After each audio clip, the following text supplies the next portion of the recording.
मानव mobile सत्संग का आज 194वां दिन। आज का प्रसंग है असत पदार्थों के आश्रय का त्याग। मतलब झूठे पदार्थ हैं, उनसे छुटकारा पाने का उपाय, त्याग करें उसका। उत्पन्न और नष्ट होने वाली वस्तुओं के बिना मेरा काम नहीं चलेगा, ऐसा मानना खुद की खास भूल है। खुद परमात्मा का साक्षात अंश होने से सत्य और अपरिवर्तनशील है। संसार की जितनी वस्तुएं हैं वे असत्य और परिवर्तनशील है, बदलने वाली हैं सब। नास्तो विद्यते भाव ना भाव विद्यते सत है। असत्य की तो सत्ता नहीं है, झूठी चीजों की, झूठे पदार्थों की कोई सत्ता नहीं है, और सत्य का अभाव नहीं है। परमात्म तत्व है, उसका कभी भी कमी नहीं आती कहीं भी। बचपन से लेकर आज तक देखें तो शरीर, शक्ति, योग्यता, खेल आदि का विषय, साथी, देश, काल, परिस्थिति आदि सब बदल गया, पर मैं वही हूँ। सबका परिवर्तन हो गया। यह बदलने वाला तो हुआ असत्य, और मैं वही हूँ, यह न बदलने वाला हुआ सत्य, परमात्मा आत्मा रूप। स्वयं सत्य होकर भी अपने को असत्य के अधीन मानना कि इसके बिना मेरा काम नहीं चलेगा, ये झूठी पदार्थों के बिना मेरा काम नहीं चलेगा, बड़ी भारी भूल है। शरीर के बिना मेरा काम नहीं चलेगा, रुपयों के बिना काम नहीं चलेगा, कुटुंब के बिना काम नहीं चलेगा, मकान के बिना काम नहीं चलेगा, कपड़े के बिना काम नहीं चलेगा, अन्न जल के बिना काम नहीं चलेगा। यह सब असत का आश्रय सहारा है। असत का स्वतंत्र अस्तित्व नहीं है। अगर उसका स्वतंत्र अस्तित्व होता तो उसको असत क्यों कहते? असत नाम ही उसका है जिसका स्वतंत्र अस्तित्व नहीं होता, जो किसी के आश्रित रहता है, किसी के सहारे पे रहता है, जो निरंतर मिटता रहता है, जो निरंतर अदृश्य होता रहता है, जो निरंतर अभाव में जाता रहता है। खुद सत्य होते हुए भी असत का सहारा ले लेना, असत के पराधीन हो जाना, और उस पराधीनता में भी स्वाधीन बुद्धि कर लेना, ये खास गलती है। पराधीनता में भी स्वाधीन बुद्धि कैसे होती है? इसको आप इस तरह समझे। मान ले कि आपको एक चश्मे की जरूरत हुई। अब विचार होता है कि एक चश्मा चाहिए, क्या करें, किससे कहें, कौन ला कर दे? हमारे पास रुपये नहीं है, इसलिए हम पराधीन हो गए। अगर हमारे पास रुपये होते तो हम पराधीन नहीं होते और चट रुपये देकर ले लेते। इस प्रकार पास में रुपये न होने से आप अपने को पराधीन मानने लगते हैं। अब विचार करें कि आप खुद रुपये हो क्या? रुपये भी तो पराये ही हैं। आप रुपयों के अधीन होने पर भी अपने को स्वाधीन मान लेते हो। यही पराधीनता में स्वाधीनता बुद्धि होना है। पराधीनता में स्वाधीनता की बुद्धि होने के समान दूसरा अनर्थ कोई है ही नहीं। सारे पाप इसके बेटे हैं। पाप, अन्याय, झूठ, कपट, नरक आदि सब इस बुद्धि के होने से ही होते हैं। आप विचार करें कि रुपये स्व हैं या पर हैं। रुपयों के अधीन होना स्वाधीनता है या पराधीनता है? परंतु आप पराधीनता में ही स्वाधीनता की बुद्धि कर लेते हैं कि हमारे पास रुपये होते तो हम चट रेल पर, हवाई जहाज पर चढ़कर चले जाते, यह ले लेते, वह ले लेते। यह रुपयों की पराधीनता है। रुपयों के बिना वस्तु नहीं मिलती, यह प्रत्यक्ष बात है। फिर हम स्वाधीन कैसे होंगे? हम स्वाधीन तब होंगे जब हमें किसी चीज की जरूरत ही नहीं रहे, न चश्मे की जरूरत रहे, न अन्न जल की जरूरत रहे, न कपड़े की जरूरत रहे। यह कब होगा? यह तब होगा जब आप खुद को शरीर से अलग अनुभव करोगे। आप शरीर के साथ मिलकर एक हो जाते हो, तो शरीर की ज़रूरत आपकी ज़रूरत हो जाती है। जैसे कोई पुरुष विवाह कर लेता है, तो जब स्त्री के लिए लहंगा, नथ आदि खरीदने जाता है, तो दुकानदार से कहता है कि मेरे को लहंगा चाहिए, नथ चाहिए। दुकानदार उससे पूछे कि क्या तुम लहंगा नथ पहनते हो? तो वह कहेगा मेरे को नहीं, घर में चाहिए। उसने स्त्री के साथ संबंध कर लिया, तो अब स्त्री की ज़रूरत उसकी अपनी ज़रूरत हो गई। ऐसे ही शरीर में मैं और मेरा कर लेने से शरीर की आवश्यकता, अपनी आवश्यकता दिखने लग जाती है। इस आत्मा, परमात्मा रूपी आत्मा की कोई आवश्यकता, इसको कुछ आवश्यकता है ही नहीं। वास्तव में यह आपकी आवश्यकता नहीं है, यह शरीर की आवश्यकता है। आपको किसी वस्तु की बिल्कुल आवश्यकता नहीं है। श्रोता, शरीर से मैं अलग हूँ, यह अनुभव नहीं होता, क्या करें? स्वामी जी कहते हैं शरीर ही मैं हूँ और शरीर ही मेरा है। यह असत झूठ का संग है।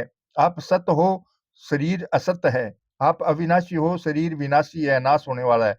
अतः आप और शरीर एक कैसे हो? श्रोता इस बात को जानते हैं, पर यह जानना टिकाऊ नहीं रहता। स्वामी जी कहते हैं, टिकाऊ नहीं रहता तो इसका दुःख होता है क्या? टिकाऊ रहने से कोई फ़ायदा और टिकाऊ न रहने से कोई नुकसान दिखता है क्या? अगर आप में शरीर से अलग हूँ, इस जानकारी को वास्तव में टिकाऊ रखना चाहते हैं, तो कोई बाधा है ही नहीं। परंतु आप इसको टिकाऊ रखना चाहते ही नहीं।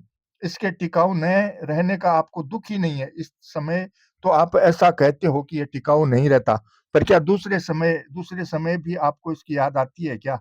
आप शरीर की आवश्यकताएँ पूरी कर ही लेते हो। ऐसा नियम नहीं है, वास्तव में शरीर की आवश्यकता खुद पूरी होती है। प्रारब्ध पहले रचा पीछे रचा शरीर, तुलसी चिंता क्यों करे भजले श्री रघुबीर। शरीर निर्वाह का आपके ऊपर ठेका नहीं है। आप शरीर निर्वाह की चिंता करके जानबूझकर आफत मोल लेते हो। वास्तव में शरीर का निर्वाह जैसा होना होगा, वैसा ही होगा। चेष्टा करने पर भी वैसा ही निर्वाह होगा और चेष्टा नहीं करने पर भी वैसा ही निर्वाह होगा। प्रारब्ध में अगर बिना अन्न के मरना लिखा है, तो अन्न के मरना पड़ेगा, चाहे कितनी चेष्टा कर लो। अगर मरना नहीं है, तो चाहे कुछ भी चेष्टा मत करो, शरीर का निर्वाह होगा।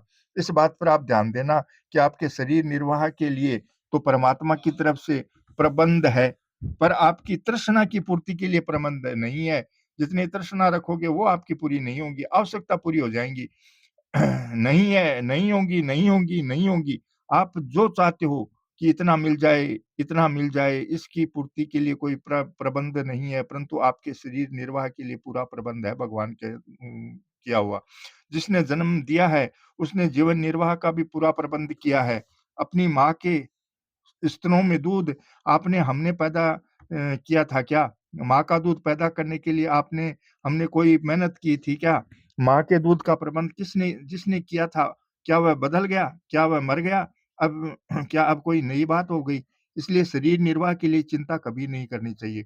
चेष्टा करने के लिए मैं मना नहीं करता, निर्वाह मात्र के लिए चेष्टा करो, कारण कि पदार्थों का कर्मों के साथ संबंध है, अतः कर्म तो करो पर चिंता मत करो। मोटर की 4 अवस्थाएँ होती हैं। मोटर गैरेज में खड़ी है, उस समय न तो इंजन चलता है और न पहिए चलते हैं, दोनों बंद है। जब मोटर चालू करते हैं तो इंजन तो चलने लगता है पर पहिए नहीं चलते। जब मोटर को वहाँ से रवाना कर देते हैं, तब पहिए भी चलते हैं और इंजन भी चलता है। चलते-चलते आगे साफ मैदान आ गया, बहुत दूर तक रास्ता साफ दिखता है, वृक्ष आदि की कोई आड़ नहीं है और रास्ता ढलावा है। यानी थोड़ा नीचे की तरफ जा रहा है। उस समय इंजन बंद कर दें, तो पहिए चलते रहेंगे, मोटर चलती रहेगी और तेल भी खर्च नहीं होगा। इस प्रकार मोटर की 4 अवस्थाएँ हुई। इन चारों अवस्थाओं में सबसे बढ़िया अवस्था वह हुई जिसमें पहिए तो चलें, पर इंजन न चले। यानी तेल भी खर्च ना हो और रास्ता भी तय हो जाए। सबसे घटिया अवस्था वह हुई जिसमें इंजन तो चले पर पहिया न चले, अर्थात तेल तो जले पर रास्ता तय न हो। ऐसे ही आप भीतर से चिंता करते हैं, यह आपकी घटिया अवस्था है, परंतु आप चिंता न करके कर्तव्य करते हैं, काम करते हैं, यह आपकी बढ़िया अवस्था है। इसको गीता ने कर्मयोग कहा है। कर्मण्येवाधिकारस्ते मा फलेषु कदाचन मा कर्म फल हेतुर्भुर्मा ते संगो असत्व कर्मणि। तेरा कर्तव्य कर्म करने में ही अधिकार है, फलों में कभी नहीं। अतः तू कर्म फल का हेतु भी मत बन और तेरी अकर्मण्यता में भी आसक्ति न हो। अकर्मण्य कभी मत हो, कर्तव्य कर्म करते रहो, पर फल की इच्छा मत करो। चिंता मत करो कि क्या मिलेगा, कैसे होगा। इच्छा करने से, चिंता करने से पदार्थ नहीं मिलते। पदार्थ कर्मों से मिलते हैं, चाहे वे कर्म पूर्व के प्रारब्ध हो अथवा इस समय के हो। इसलिए कर्म करो। भीतर के इंजन को क्यों चलाते हो? यानी चिंता क्यों करते हो? चिंता के विषय में एक बात और समझने की है। अंतःकरण की 2 वृत्तियाँ हैं, एक विचार है और एक चिंता है। विचार से बुद्धि विकसित होती है और चिंता से बुद्धि नष्ट होती है। बुद्धि शोकेन नश्यति, विचार पूर्वक कोई काम किया जाएगा तो वह काम बढ़िया होगा। अगर चिंता हो जाएगी तो वह काम घटिया होगा, उसमें भूलें होंगी। जिसके भीतर चिंता शोक होते हैं, उस आदमी को होश नहीं रहता, उसकी बुद्धि नष्ट हो जाती है। इसलिए चिंता न करके सभी काम विचार पूर्वक करो। छोटे से छोटा और बड़े से बड़ा जो भी काम करो, विचार पूर्वक ठीक तरह से करो। अपनी शारीरिक आवश्यकताएँ हम पूरी कर लेंगे, यह अपने हाथ की बात बिल्कुल नहीं है। आवश्यकता वास्तव में है ही नहीं, क्योंकि शरीर भी वास्तविक नहीं है। फिर इसकी आवश्यकता कैसे वास्तविक होगी? कि आप खुद वास्तविक हो, इसलिए आपकी आवश्यकता ही वास्तविक आवश्यकता है। आपकी आवश्यकता है आत्म तत्व को प्राप्त करना। शरीर निर्वाह की आवश्यकता पूरी होने वाली होगी तो पूरी हो जाएगी और पूरी नहीं होने वाली होगी तो पूरी नहीं होगी। परंतु परमात्म तत्व की आवश्यकता आप चाहोगे तो ज़रूर पूरी होगी, क्योंकि इसके लिए ही ये मनुष्य शरीर मिला है। यह मनुष्य शरीर खाने-पीने के लिए नहीं मिला है। हमने शास्त्र में कहीं ऐसी बात नहीं पढ़ी कि ये मनुष्य शरीर रुपया कमाने के लिए मिला है अथवा भोग भोगने के लिए मिला है, सदा के लिए कल्याण हो जाए, उद्धार हो जाए, इसके लिए ही मनुष्य शरीर मिला है। इस विषय में भी एक बड़ी रहस्य की छिपी हुई बात है कि परमात्म तत्व की प्राप्ति शरीर से नहीं होती। परमात्म तत्व की प्राप्ति विवेक शक्ति से होती है। शरीर, इंद्रियाँ, मन, बुद्धि से नहीं। सत्य असत्य, नित्य अनित्य, सार असार आदि को ठीक-ठीक जानने के लिए मनुष्य को जो विवेक शक्ति मिली हुई है, उसी से उद्धार होगा। उस विवेक शक्ति का सदुपयोग करने से सांसारिक काम भी बढ़िया होगा और पारमार्थिक काम भी बढ़िया होगा। इसलिए उस विवेक शक्ति का सदुपयोग करें। इसी के लिए मानव शरीर मिला है। श्री कृष्ण गोविंद हरे मुरारी, हे नाथ नारायण वासुदेवा। श्री कृष्ण गोविंद हरे मुरारी, हे नाथ नारायण वासुदेवा। जय श्री कृष्ण।